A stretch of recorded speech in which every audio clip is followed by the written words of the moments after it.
Всем привет из солнечного, жаркого и сказочного Египта. Отдыхаем мы с семьей в отеле The Grand Resort 5 звезд. Отдыхаем мы уже в этом отеле более недели, и осталось еще 2 недели нам отдыха. Но, если честно, уезжать совсем не хочется. И чем больше я задумываюсь о том, что наш отпуск скоро подойдет к концу, и придется паковать чемоданы и лететь опять в Германию, то становится на душе как-то грустно и пусто, и очень печально. Ну, во-первых, мы из Германии, да, с семьей приехали. У нас в Германии вот на сегодняшний день 18 градусов дожди. Это всю неделю у нас дожди, это у нас очень холодно, сыро, мерзко. И хотя месяц назад было 40 градусов почти у нас, в деревне 36-38 была жара, но жара переносится в Германии хуже, чем тут. Да. Ну, и вот не знаю, почему Египет меня как-то привлек. По сравнению, конечно, с европейскими странами. Вот тебе в Черногории нравится, да, там красиво и климат другой, а вот мне почему-то вот Египет. Мне тут не хватает природы и кислорода, знаешь? Да, потому что ты живешь. Если ты, конечно, перейдешь в отель, то там много и природы, и кислорода, и моря. Но если, конечно, судить по качествам, если ты переезжаешь сюда, то это, конечно, совсем другое, чем ты просто туда отдыхаешь. Вот. Хотя, я надеюсь, может быть, когда-нибудь в дальнейшем, в ближайшем будущем переехать все-таки сюда на какое-то, может, даже время. Да? Ну, классно. Еще пока дети, еще пока школа, еще пока муж не готов. Ну да, Ну, все вопрос, конечно, упирается в финансы. Да, это надо, говорю, с европейской зарплатой сюда. Вот. Да. А так, конечно. Виктория задала мне вопрос, чем же я так люблю Египет и что меня в нем так привлекло. У меня на этот вопрос только есть один встречный вопрос, и это как Египет можно не любить. Ведь это такая замечательная страна, это круглый год солнца, это теплое море, это одно из самых красивых, наверное, морей.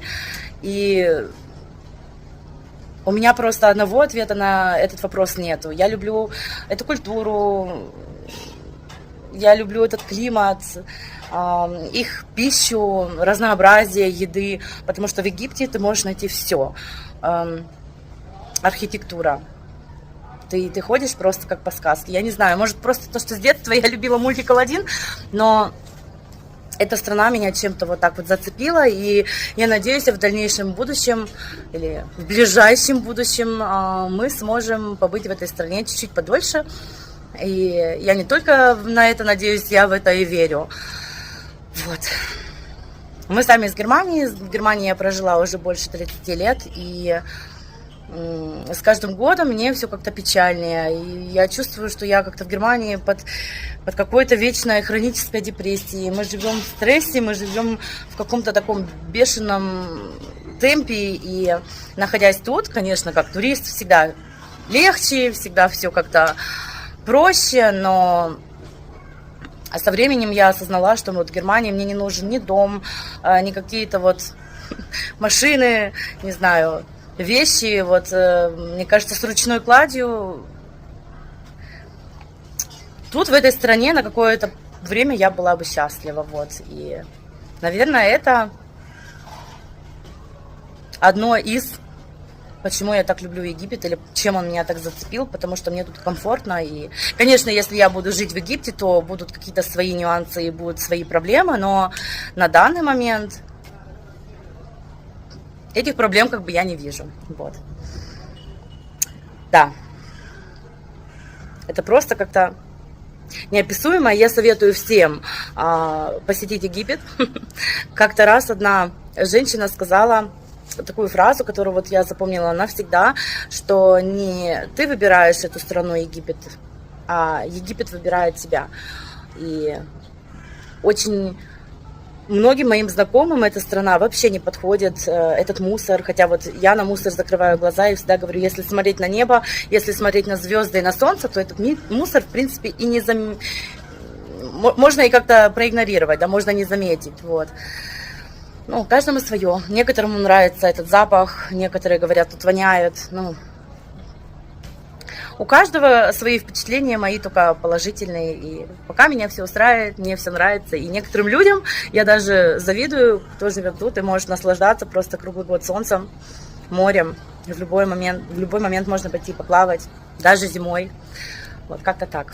Ну вот давай немножко про быт. Вот сколько ты платишь, сколько ты тратишь в месяц на еду? У тебя 3 детей. Двое детей, двое. муж, кот. Слушай, мне кажется, тебе 3-го наговорю нечаянно. А вот муж просит девочку, Да? но я говорю, дай 100% гарантию, я подумаю, но пока еще не может дать. Нет, 2 детей, ну, 3-й как бы обсуждается, но пока я не готова, так как у меня младшему всего лишь 2,5, скоро будет 3.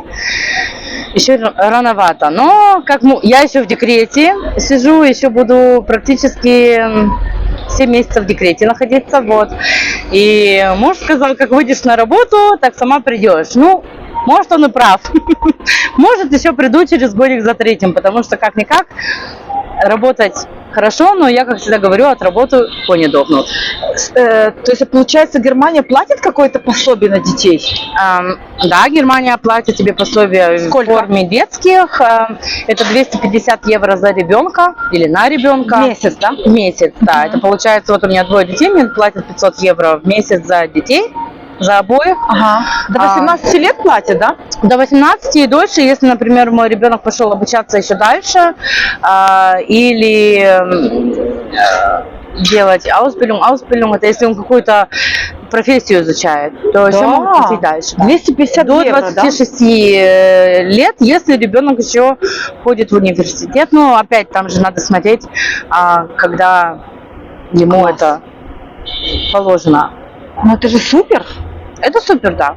То есть и тебе что-то платят или нет? Только 250? Сейчас мне ничего не платят, так как в Германии есть как бы 3 года декрета, но максимально 2 оплачивают. Вот. А 3-й год, ну или муж хорошо зарабатывает, или ты где-то подрабатываешь, ну а так просто, ну или если ты сидишь на городские какие-то пособия, то платят. А так как мы не сидим на пособия города, независимые, зарабатывает муж. Ну и я своими какими-то бизнесами, потому что я еще подрабатываю, занимаюсь по дому, ну или с дома, или зарабатываю онлайн. Ну, супер, онлайн, да? Да. Работа. Ну хорошо, вот давай теперь такой вопрос. Сколько вы тратите в месяц на еду, питание? Это по-разному. Смотря, Ну, конечно, давай если, без например, без ресторанов, если вот без где-то там заехал покушать, ну, евро 800, наверное. Долларов 800, да? Да.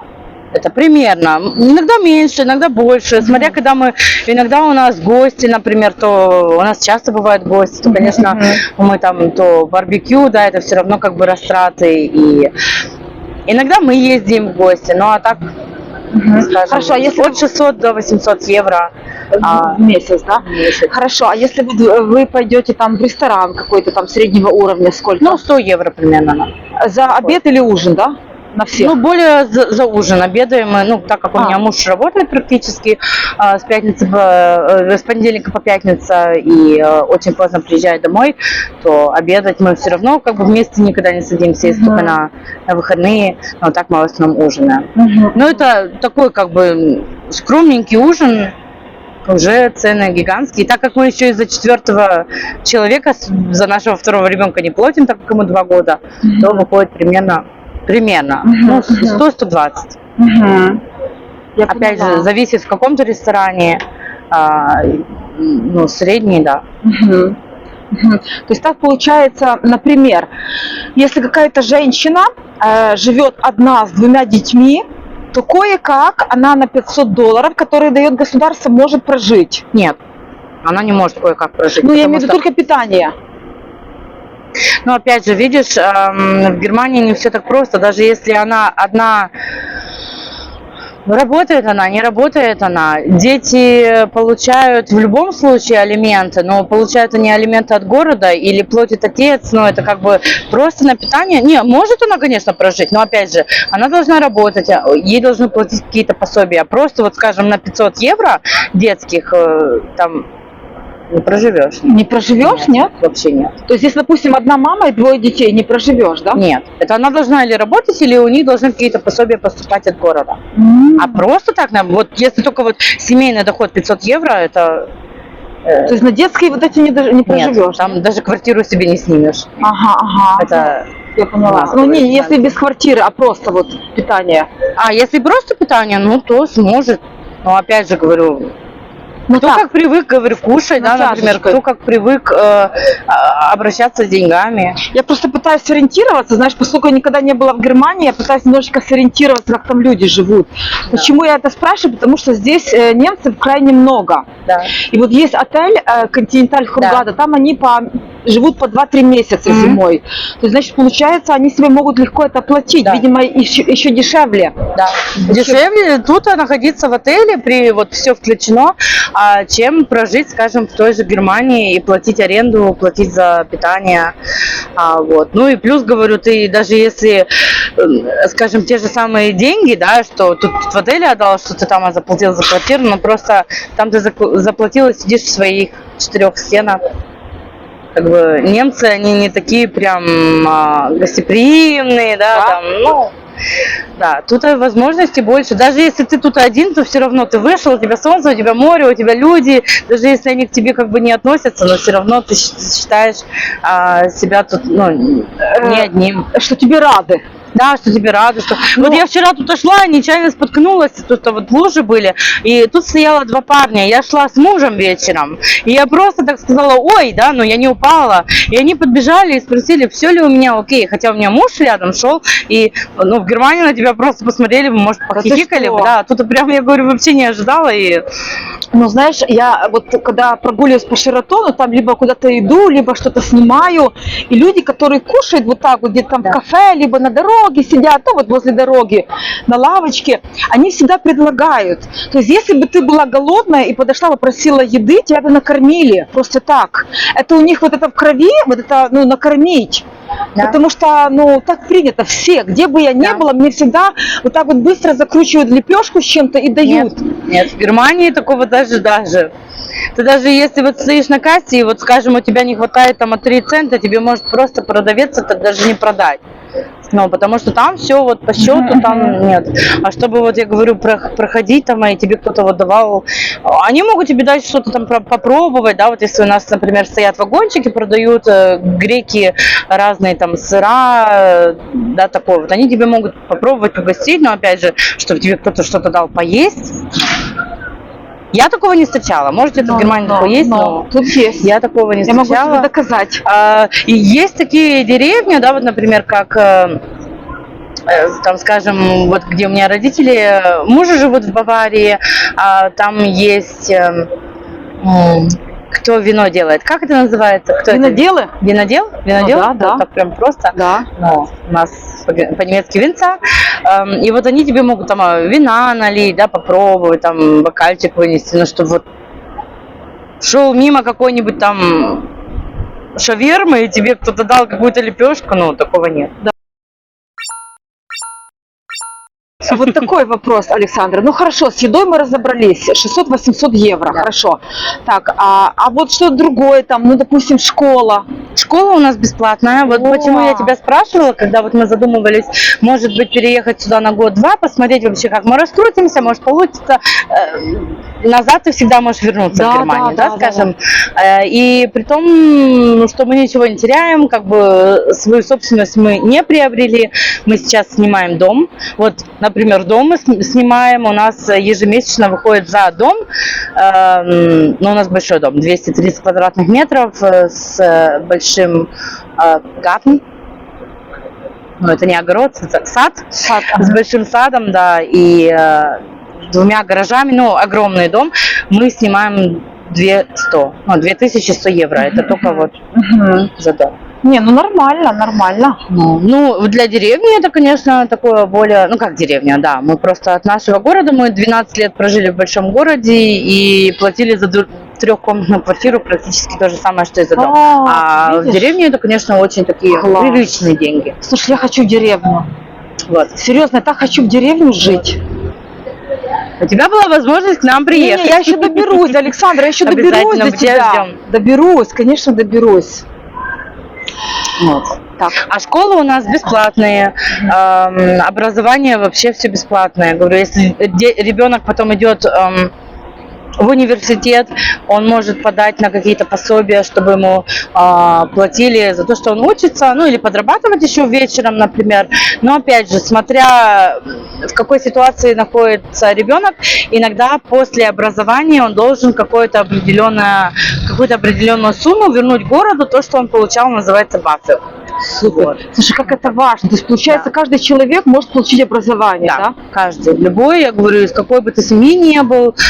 У нас есть, конечно, школы, которые приват, но это тоже недорого. Вот по сравнению с Египтом, вот когда я просто была в таком вот шоке, я узнавала цены, тут и интернациональная школа, которую мне прислали, табелю, лист, где там ежегодно от 6 до 8 тысяч, по-моему, долларов выходит за год. При том всем, что еще у вас 3 месяца каникулы. Это если разделить, ну это, конечно, приличные деньги. Я бы даже в Германии за приватную школу платила бы гораздо меньше. Надо же. Слушай, как это важно. Поэтому и в Германии делают Мерседесы. Ну, я и имею в виду, BMW, и BMW. Volkswagen. Да, и Зингер, и все такое. Да. Лучшие машины, лучшие машинки для шитья. Ну, уже, знаешь, тоже говорю. Это раньше было очень все лучше. Уже иногда и Китай переплевывает Германию. Китай, да. Ну, Китай, да, они везде свои щупальца, правда, это самое распускают. Ну, что поделаешь. А вот что касаемо пенсионеров. Вот если, допустим, человек один остался в старости один, как вот Германия заботится? Ну, практически у нас пенсионеры, они хоть с детьми, хоть без детей, как бы одинокие, да. Почему? Есть очень, ну вот у них такое общение с детьми. Ну вот я, например, очень мало знаю немцев, да, вот пенсионеры, которые вот прям, скажем, по такой традиции, как русский пенсионер живет, да, вот что вот дети все равно как-то Заботятся, да? заботятся. Не, ну немцы тоже заботятся, но опять же у них такое более заботиться, там в воскресенье приехать, там бабушке, к дедушке, забрать ее, попить там где-нибудь в кафешке кофе, там поесть тортик. А такое, что прямо вот как у нас, там, ой, бабушки, ну очень редко. Очень редко. Вот так как я говорю, работаю в садике, вот если вот даже посмотреть вот общение между детьми с дедушкой, с бабушкой, ну, русские, да, русские у нас прям, ой, мы там на выходных были у бабушки, да, или там бабушки приходят, забирают или отводят, ну, как бы все равно больше как презенции, чем немцы. Они в основном, конечно, говорю, такие одни, или вот у них, может, там семьями как бы уже вот более пожилые, да, вот друг друга держат, тебя поддерживают. А дети как бы воспитали, вот дети должны свою жизнь прожить как бы. Сами, да? Ну, сами. Не, ну у них все равно есть какое-то общение, но я скажу так, ну не такое вот теплое, скажем, или доверительное, вот как между русских, поляков, да, вот, например. Наверное, им это и не надо, значит, да? То есть они, наверное, такие холодные есть. Ну, скорее всего, говорю. Ну, а если человек вообще остается один, ну, опять же, хочет он быть один, стремится он как-то, знаешь, к обществу. Также говорят, например, немцы получают очень маленькую пенсию. Да, это правда. У них вчастую не хватает. Маленькая это сколько? Ну, это по-разному. Ну, скажем, может, самая маленькая в пределах, может, 500-600 евро, но, опять же, город может тебе, если они к этому стремятся и идут, каких-то помогать себе там. Вот видишь, а тут 500-600 евро ты спокойно можешь жить. Там, Да. допустим, даже если самая дорогая квартира 200 евро, Да. ну такая классная, да? 200 евро, и получается у тебя 300-400 остается на еду, но это более чем достаточно. Да. Но опять же, если, например, наш немец переедет в Египет, то ему надо будет, называется Deutsche Rentenversicherung, это пенсионный фонд, сообщать, что он переезжает сюда, будет проживать больше 180 дней в Египте, то есть Rentenanpassung. И тогда они будут уже пересчитывать, например, на стандарт египетский и снимать с его пенсии какой-то процент. И тогда будут платить ему меньше, потому что у него как бы затраты не как в Германии, а меньше. То есть они это будут учитывать? Да. Хорошо, а как часто нужно проверяться? Ну, что ты вот на месте? Это я тебе сказать не могу. Вот как Каждые у 3 пенсионера. месяца или как? Нет, нет, нет. Ну вот как, допустим, Германия обнаружит, что пенсионер уехал?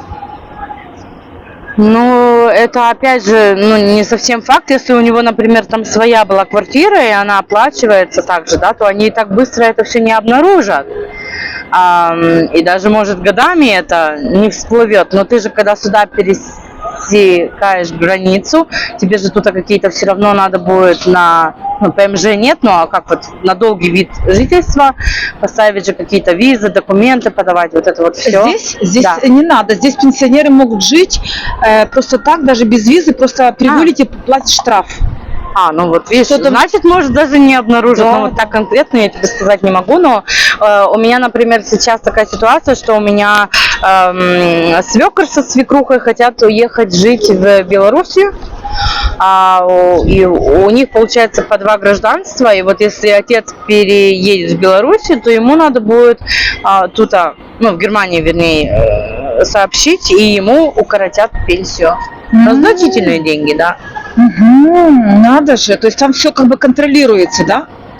А вот как с Египтом, мне даже, если ты вот сейчас мне сказала, что они тут могут находиться как бы без... После 60 они могут ничего не делать визу, просто при вылете платить штраф 120 Это я или не знала. 122. Ну тогда вообще, говорю, можно годами. Можно просто как бы оформить. Ты, главное, должен прописан быть в Германии. Это да. Потому Вот. что как, если ты не прописанный, то... Вот, тебе надо будет- получается, вот почему так много здесь немцев. Наверное, вот. И они здесь просто, знаешь, если у тебя в кармане там $400 остается, ну, Да. допустим, от пенсии, то это с ресторанами, с кафешками, с пивом, Да. с алкоголем, то есть это, ну, ты всем пользуешься.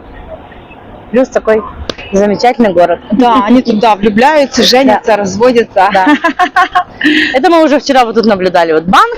Вечером вот так посидишь, посмотришь, конечно, вообще говорю хохма, потому что... Да. Вчера только что девушка вот снимала большое количество фунтов, меняла денежку, а вот тут вот у нее молодой человек ждал ее, стоял, и она ему вот так вот эти денежки передала в такой любви. Я думала, бедная же ты, создание. Девушка кто? Ну, девушка уже в пожилом возрасте. Из Германии, да? Наверное, я не знаю, я не уточняла. Ну, иностранка, Я да? не слышала, но просто парень молодой, она такая Египтянин? более уже... Да. Я над этим всем посмеялась, я еще своему говорю, вот видишь, говорю, у них любовь, морковь, и он так посмотрел, я говорю, ну я же не разбиралась, и какие деньги, на что, но вот он стоял вот тут вот рядом, получается, ждал ее, она пошла к банкомату, ну, такая приличная была стопочка у нее, вот она ему сняла, вот, или поменяла, вот так вот она ему вручила эти деньги, он такой был счастливый, Еще и она счастливая, и вот они, говорю, любовь, ну, не целовались, но обнимались, я говорю, так вот прям за ручку, было понятно, что это, знаешь, не бабушка с внуком, а это такой вот у нее уже, боже, одуван. Класс. В Ну, любви. тут такого много. На Да. каждом шагу. На каждом шагу, действительно. Ну, в Германии, конечно, такое вообще не увидишь. Ну, вообще. Да? То есть еще может где-то мужчина постарше, а девушка помладше, еще такое может, а вот чтобы... Слушай, получается, сама Германия, вообще вот немцы прижимистые, Это как? но жадноватые, экономные, жадные. Да. Просто мне одна рассказывала, как она там борщ варила, и он говорит, так, ну ты помыла ложку, выключи воду, Да. выключи, пусть вода не течет, сразу, да? Да. Зачастую, да. Ну, опять же говорю, смотря кто как вырос, да, смотря какие были родители, смотря как они общались. Но в основном, да. Я вот, например, также была про посуду, встречалась с одним немцем, но это очень было короткое время, это вообще по молодости. И я стояла, мыла посуду, и мне она показывала, как надо мыть в тазике. Вот знаешь, как у нас раньше были в деревнях, вот этот тазик, вот там вот с чайника, ну потому что холодной воды вот она набрала. Сначала надо помыть, потом в другой тазик собрать, в том тазике сполоснуть. Я так посмотрела, и я как бы тоже очень бережно к этому всему отношусь, но так, конечно, это было уже, чтобы губку там капельки хватает прила, не надо вот его лить, да, ну как бы с одной стороны это, да, экономия, но с другой стороны это всего лишь у нас к тому же вода очень дешевая.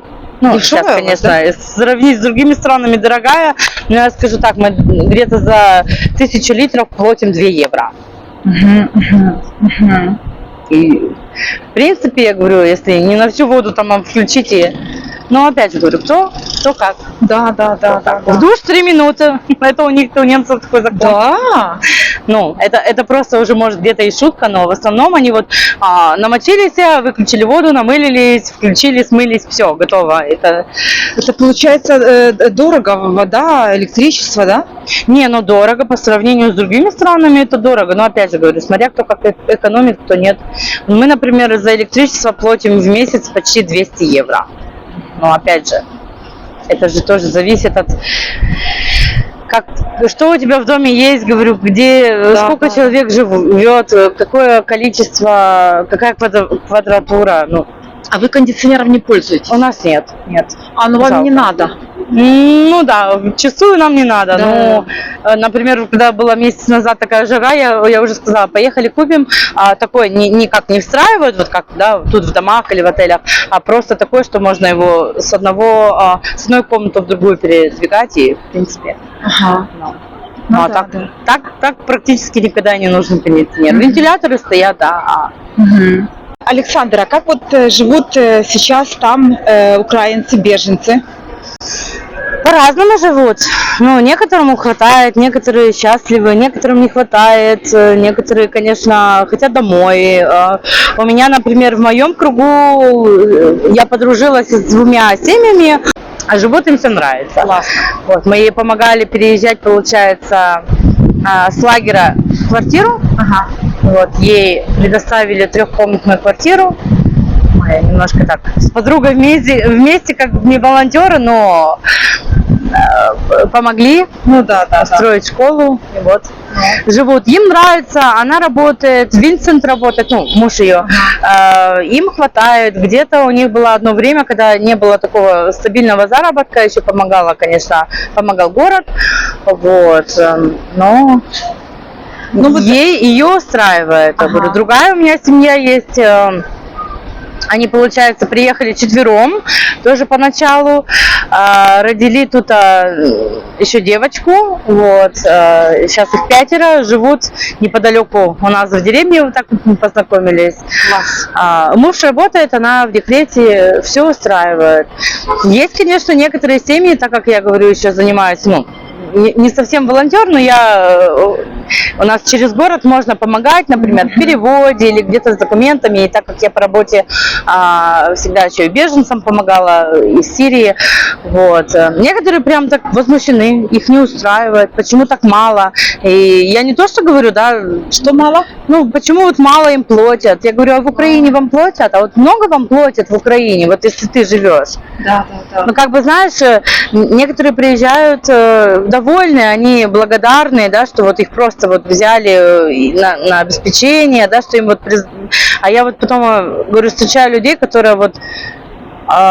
мы это типа сами не выбирали сюда приехать. Вот нам дали такую возможность, и вот вы должны платить. Ну, есть такие, я не говорю, что все, есть такие же и казахи, есть такие же и русские, и, сирийцы, афганцы, что вот, как бы все им должны. Но опять же, я говорю, а в вашей стране вам много помогают? Вот ты сейчас приехал, вот вашу, или скажем, вот я как немка бегу в Украину, по какой-либо причине. Мне город предоставит квартиру, меня будет обеспечивать, у меня будет образование бесплатное. Если у меня не будет еды, воды, я могу пойти в какое-то заведение, чтобы меня накормили, напоили, и вот 3 пакета вынести оттуда. Ну, нет же такого. Ну, и вот я стараюсь объяснить, а потом иногда, конечно, прилетают в мой огород камни, что вот, да ты русская, да ты вообще тут зачем находишься? Я говорю, алло, я 30 лет в Германии живу, вообще с Казахстана, но как бы я что к России, что к Украине вообще никакого не имею отношения, как бы, люди... Я желаю всем добра и мира, но... Да. Там вот одна девушка тут приезжала на отдых, она постоянно приезжает, то есть, получается, ей платит Германия то ли 400 евро, то ли 500. 506 практически это на одного человека идет доход, такой минималка. Потом... Поэтому ей еще оплачивают квартиру. Потом она сказала, что есть такие магазины, где они ходят себе, набирают еду. Да. Но это даже не магазины, это такой как благотворительный фонд. Ну вот. Так, то есть это на определенную сумму, и получается... Нет, даже не сумму. Ты просто приходишь, вот, ну, у тебя забираешь. должно, опять же, быть, ну, как, скажем, по талончику. Талончика нету, но ты должен быть... сидеть, например, как на социал-хильфе, да, это, то ты имеешь право заходить туда и набирать, или даже не набирать, они иногда прямо пакетами фасуют, ты можешь просто забирать пакеты, и это не всегда какие-то там дешевые продукты или там сроком истеченные, нет, это нормальные продукты, что я, например, в магазине отдам за 10 евро, она может это получить в том же самом Тафель бесплатно. Да, да. Вот, и она говорит, я вот эти деньги, которые мне дает Германия, я их откладываю. То есть она вот сюда частенько прилетает, потом хочет квартиру купить здесь. То есть я понимаю, там если так еще она подрабатывает. То есть получается, если там так разумно распределяться, то можно себе недвижимость купить, да? Если можешь, да, но вчастую как бы это такой прожиточный минимум, это не обязательно. Ну, Если она одна, если она, говорю, может еще какие-то у нее другие доходы, которые не обязательно, знаешь, Германия или город знает, что ты это подзарабатываешь. Часто бывает, да, но опять же говорю, иногда могут и взять так за жабры, что потом не расплатишься, вот. А так, да, вот у меня, например, которая вот семья, я говорила, их 5, да, родили эту дочку, они еще молодые, вот они прожили 3 года и поехали, вот получается, перед нашими каникулами на 12 дней в Испанию. И она говорит, в Украине мы бы себе такого не могли бы позволить. На 5 12 дней, на море прям, да. Ну вот видишь, то есть получается, люди не так неплохо устраиваются. Ну, муж у нее работает и подрабатывает, ну, как, немного зарабатывает, но все равно хватило им вот за эти 3 года насобирать себе на отличный отпуск. Не просто где-то там снять жилье, а прям на море, прям совсем включено и на 5. Ну, супер, я считаю. Я говорю, в принципе, ну просто она сказала, в Украине, если бы мы жили бы, мы бы себе это бы позволили, финансово бы не смогли бы и за 10 лет, скорее всего. Что ты хочешь еще увидеть тут в Египте? Ну, вот Ой, я бы весь Египет бы объездила бы. Вот я говорю, я жду, когда у меня дети подрастут, когда появится немножечко времени. Я вот прямо уже сказала мужу, что я вот хотела бы вот прямо с противоположной стороны Хургады, вот там вот где белая пустыня, вот у вас, и вот прям так вот вокруг, и прям до самого низа, и ну, я, конечно, влюбилась в эту страну, и вот даже в этот мусор, и да, конечно, кто приезжает с Германии, для того немножко иногда культурный шок, но опять же это... Все относительно же все, да? Мне это нравится, говорю, да, иногда просто проходишь, я говорю, тебя все цепляются, что-то хотят. Мы вот вчера ночью вышли с мужем просто прогуляться. Дети уснули, 15-летняя у нас нянечка, они остались в комнате, мы просто вот прошли до Абу Ашар, магазин, вот тут, не знаю, как точно. Вот пока мы пошли за шоколадкой сходить малому, нас буквально, наверное, 200 человек остановило. Какой-то Александр Пушкин, тут нам египтянин стихи читал. Да! Накрутили моему сигарету, он блок сигарета купил. Там какие-то разные, я говорю, вплоть до... им предлагали, вот. Но хорошо было то, что деньги, сумка была у меня, и я просто шла как танк, и он со всеми там останавливался, разговаривал, они его тянули в каждый магазин, вот, но он у меня такой вот любитель поговорить, очень добрый, не может отказать. И вот, и вся мелочь, которая у него была с собой, он просто-напросто ее раздал, ну, получил за это же, потому что они сидят и говорят, как все плохо, дай сигарету, там, дай 10 фунтов, ну, я ему говорю, зачем ты раздаешь деньги? Ну, это всего лишь 1 евро, ну, всего лишь 2 евро было. Я говорю, за что? Ну, вот просто-напросто за что? Ну, почему ты в Германии не ходишь и не даешь тем же самым людям, которые просят милости?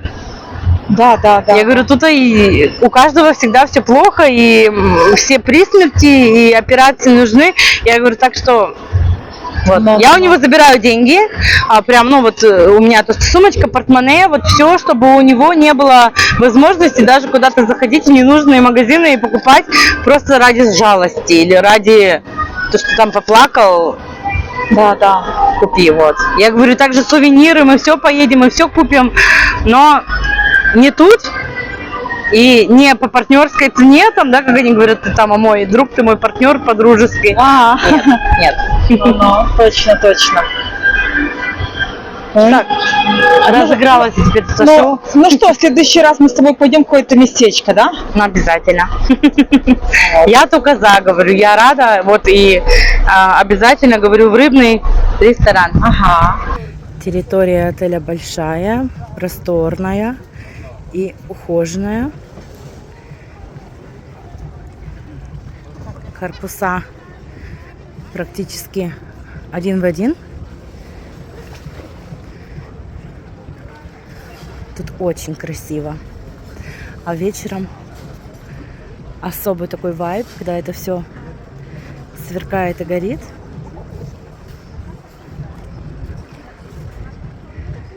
Ощущение, как в сказке. Вот как можно Египет не любить, когда тут так красиво.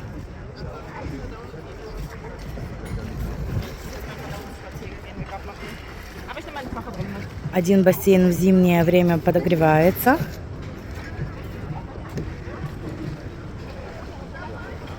Но не этот. И летом вода в бассейне охлаждает.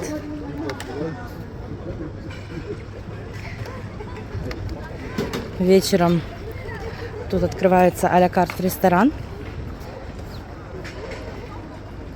А-ля карт рестораны. Тут, по-моему, 4. И их можно посещать ежедневно.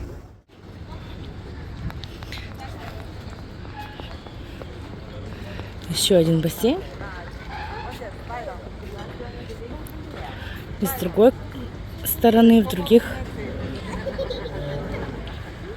корпусах имеется тоже 3 бассейна. Это вторая территория с другими корпусами, на которой расположено 3 бассейна и детский, маленький. Тут проводят акваджим и пуль-вечеринки.